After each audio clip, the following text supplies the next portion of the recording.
होली कब है? कब है होली? कब?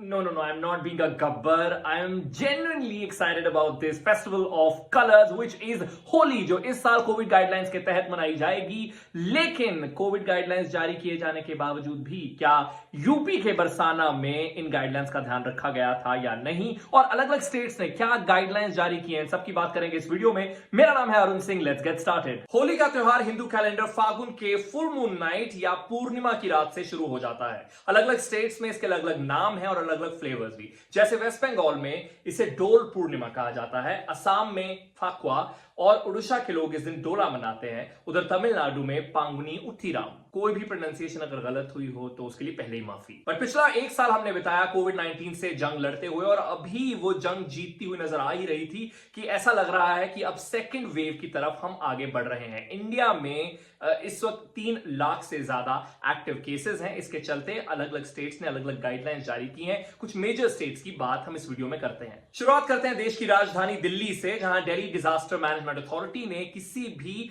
पब्लिक सेलिब्रेशन पर बैन लगा दिया, और सिर्फ होली के लिए नहीं बल्कि शबे बारात और नवरात्रे, इन 2 फेस्टिवल्स के लिए भी। डीसीपी नॉर्थ दिल्ली ने एक अमन कमेटी को एड्रेस किया, जहां 100 से ज्यादा participants will be responsible to maintain communal harmony and peace in upcoming Holi and Shab-e Barat festivals. बढ़ते केसेस को देखते हुए दिल्ली सरकार ने कहा है कि रैंडम कोविड 19 टेस्टिंग होगी दिल्ली के एयरपोर्ट, बस स्टेशन या रेलवे स्टेशन पर। अब बात करते हैं उत्तर प्रदेश की, जहां की होली बहुत ज्यादा पॉपुलर है। वहां की गाइडलाइंस में एक इंपॉर्टेंट पॉइंट यह है कि 60 साल से ज्यादा उम्र के लोग या 10 साल से छोटी उम्र के लोग और वो लोग जिन्हें कोमॉर्बिडिटीज हैं वो पब्लिक गैदरिंग में शामिल नहीं होंगे, और वैसे भी कोई भी पब्लिक सेलिब्रेशन बिना प्रायर नोटिस के अलाउ नहीं की जाएगी। उधर यूपी के बरसाना में लड्डू मार होली खेली गई, जहां पर भीड़ इतनी ज्यादा उमड़ी कि पिक्चर्स और वीडियोस देखकर काफी लोग घबराए। हालांकि ये गाइडलाइंस इस लड्डू मार होली इवेंट के एक दिन बाद आई, लेकिन इस इवेंट में ना मास्क नजर आए ना सोशल डिस्टेंसिंग।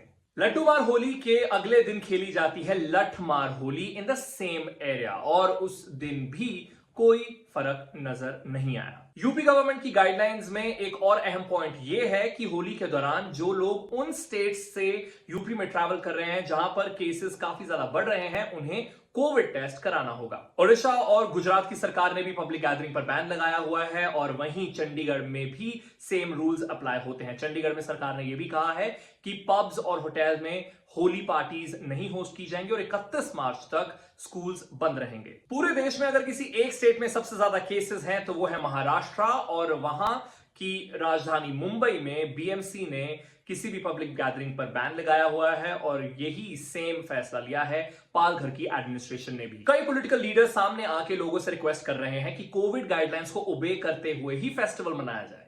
लेकिन अगर आपको याद हो तो देश के 5 राज्यों में इलेक्शंस होने वाले हैं, यानी डेमोक्रेसी का फेस्टिवल, और इलेक्शन रैलीज में कोविड गाइडलाइंस की धज्जियां उड़ते हुए अगर आप देखना चाहते हैं तो ये लीजिए आपके सामने।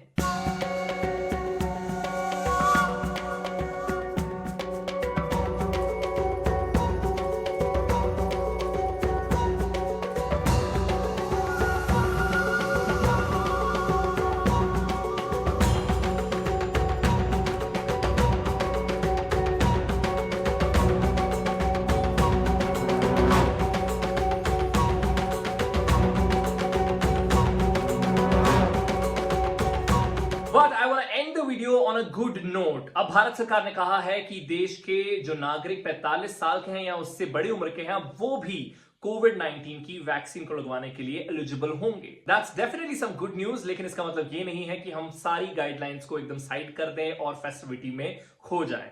फेस्टिवल को बनाइए लेकिन रिस्पॉन्सिबिलिटी के साथ। मेरा नाम है Arun Singh. With this it's a goodbye from my side.